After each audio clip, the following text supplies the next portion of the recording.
What is up mga tol? So, this is Bridge Chill Glide and for today's video mga tol is mag-unbox tayo ng bagong pyesa na ikakabit natin kay Baipo.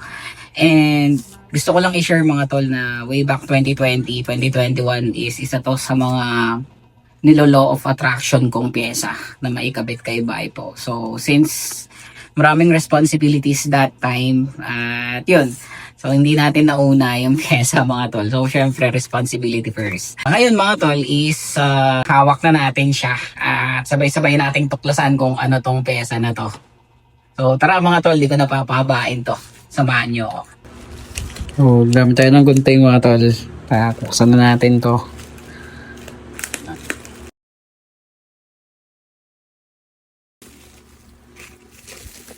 So, yun.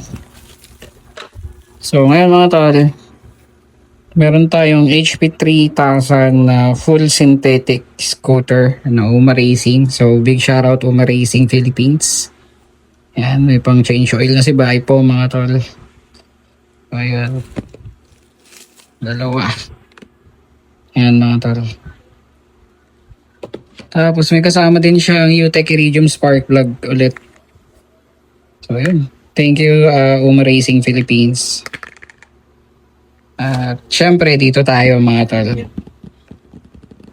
This is the RCB VD series Premium Silver Black. Syempre as usual, pang click ulit mga tol. Ayan. 330mm din ulit yung gagamitin natin. Since gaya ng sinabi ko sa previous video ko kay Solfili na suspension mga tol is mas prefer ko talaga yung mataas yung likod. So kaya 330mm tayo. Pang click, pwede yan mga tol. So disclaimer lang mga tol, hindi tayo professional pagdating sa pagtotono ng suspension or kahit ano. Gusto ko lang i-share yung knowledge or yung maliit na knowledge na natutunan ko regarding dito sa suspension na to. So yun lang.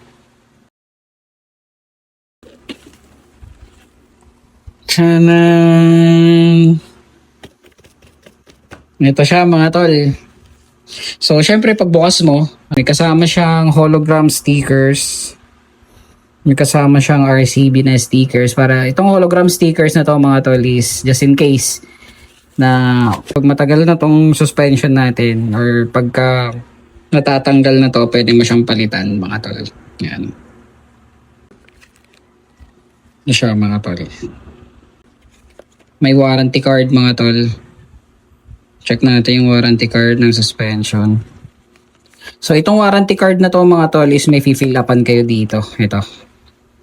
Yan, yung product code, yung dealer stamp, tsaka yung kung kailan nyo siya binili.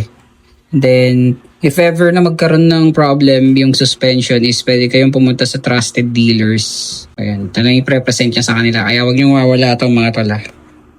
Ayan. At syempre, meron din ditong madalas hindi natin binabasa pero kailangan manuals mga tol. So may manual siyang kasama. Meron siyang pang-adjust sa preload. Yan. Meron siyang bolt. At may extra spring na kasama. So alam ko ito yung mas malambot. Ito yung mas malambot na spring mga tol. 65 lbs. Meron siyang para dito mga tol. So pag i-install nyo siya, pag ganyan, papasok nyo siya. So huwag nyo mawalain to. Kailangan to. Or pwede din naman yung nakakabit sa stock nyo, pwede yun na ilagay dito. Yung bushing. So ayan. Tapos syempre, check natin to. Si RCB VD series na premium silver. Ayan. Yun yung looks niya mga tol. Napaka-solid. Pag sinabing fully adjustable is meron siyang preload, compression, at saka rebound. Ang sa loob na ito, itong guhit na to mga tol, yung mga linya-linya sa loob na yan is, ang tawag dyan is piston damper. So ito yung piston damper niya. Yan. And meron siyang size na 35mm. So, ito yung nag-a-assist sa suspension na mag-absorb ng mga lubak mga tol. At syempre, meron siyang 14mm na piston rod. So, yan mga tol. Tapos, ito yung tawag dito. Yan, meron siyang goma dyan. Ang tawag dyan is bump stump. Ito yung bump stump niya. So, siya yung sumasalo ng mga impacts mga tol. So, ito para just in case hindi siya magdikit. So, may bump stump siya. At ito, based on my research, ngayon ko lang din nalaman na ang tawag pala dito ay hindi lang basta baso mga tol. So, ang tawag dito is bladder. At ang laman nito is meron siyang laman na nitrogen gas na nag-work siya pagka in-adjust mo ang compression. Yan. Makikita niyo yung plus tsaka minus dito.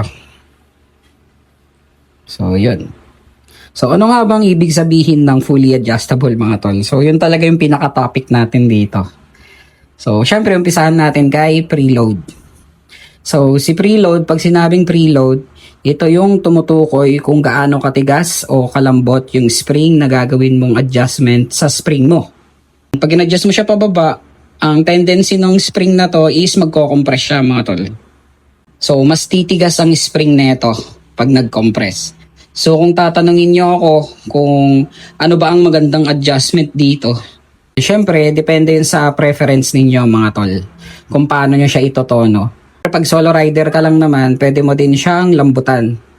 So, i-adjust mo lang to mga tol. Gagamit ka ng allen. Tapos, syempre, gagamitan mo na ito. So, at pag palagi ka namang may angkas, pwede mo din siyang tigasan mga tol. So, depende talaga sa preference mo at sa driving habit ninyo. Ang kagandahan kasi sa kanya, since adjustable na siya, mas may improve niya yung traction ng spring or yung hila ng spring lalo na sa hindi pantay na kalsada.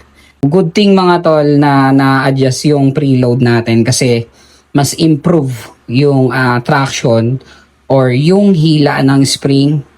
And kaya yun ang kagandahan sa adjustable na preload. So pag sinabi namang compression, pag-uusapan naman natin dito gaya ng sinabi ko kanina regarding sa piston rod, ito, at sa piston damper. Chill glide, ano ba kasi yon chill glide? Yung piston rod, piston damper, etc.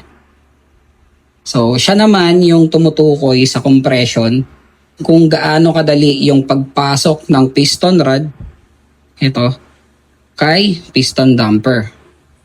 Siya yung nag-a-assist sa suspension na i-absorb yung mga hindi inaasahang lubak.